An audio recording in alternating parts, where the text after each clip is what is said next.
practicing social distancing, and wear face covering, scarves, masks. It's weird because my dad has a keyboard, and it's weird not to hear the sound of him playing.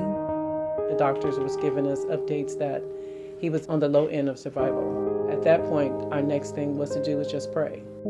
The same night they called and told us that she had COVID. It was like a gut punch. You just did not expect her to pass. That made the COVID-19 coronavirus a reality. Before it was them, now it's us. Whatever you have, put it on when you're outside. We gonna make it through this together. Stay strong up here, Bayview.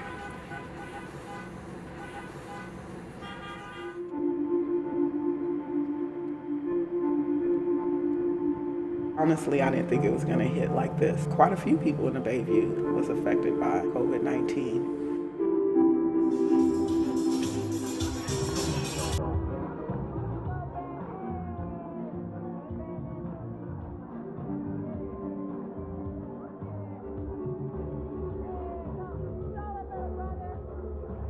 I didn't know my dad was affected. They found out that 2 people were hospitalized. He came in contact with those 2 people specifically.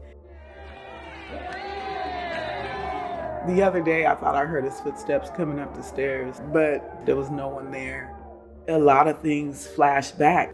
Me watching him getting ready to go to the emergency. You know, he had his mask, his paper mask on when he was leaving the house, and it was just like, man, he was fine.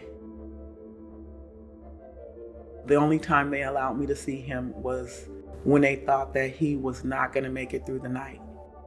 They allowed me to touch him and talk to him. Of course, I couldn't kiss him because I had this big shield thing on. I just kept saying, hey, Dad, it's me, baby girl. It's already depressing now that I got the death certificate. And so now, you know, everything is really final. So twice, I've broken down at the banks, at the credit union, at Chase. Yeah, it's hard.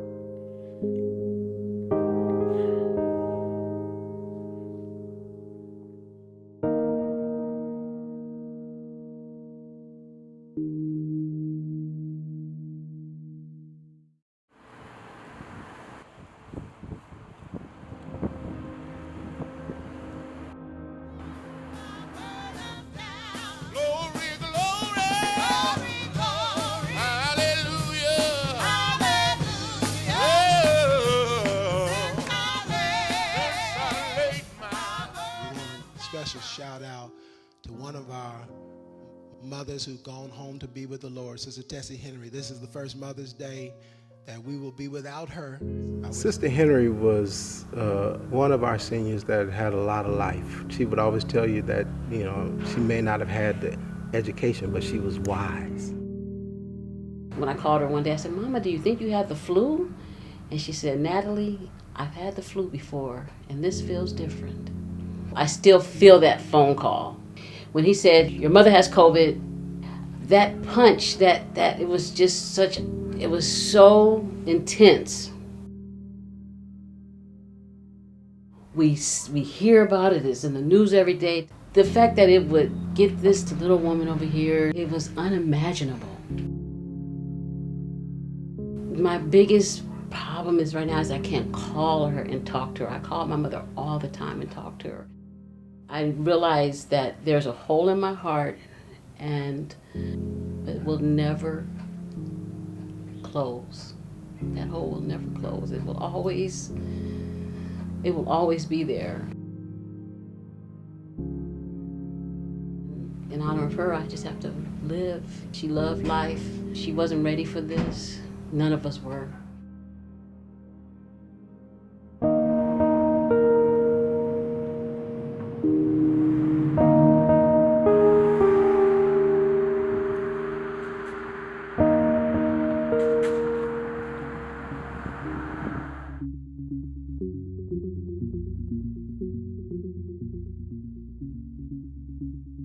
When I took him to the emergency room, I was expecting him to come back out and say, we're going home, but they ended up keeping him. The doctors was giving us updates that he was on the low end of survival. We weren't allowed to see him, wasn't allowed to physically go there and talk to the doctors. So that was very scary. Scary for my mom. She stared at his pictures and talked to that all day. So I was there to just comfort her.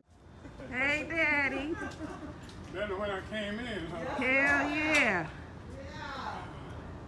Look at him. Ain't God good? All right. Looking good there, Chief. Just glad I survived it. I feel sorry for my other friends that died. I hated that. I was shocked when they told me later, They didn't tell me until after I'd come out myself. To see him walk out of that rehab and to come home and smile and be his old joyful self, it's been a beautiful thing. But also it's sad to hear that other people didn't make it. So that's very sad that this virus has come in and no one knew anything about it and it's taken people's lives.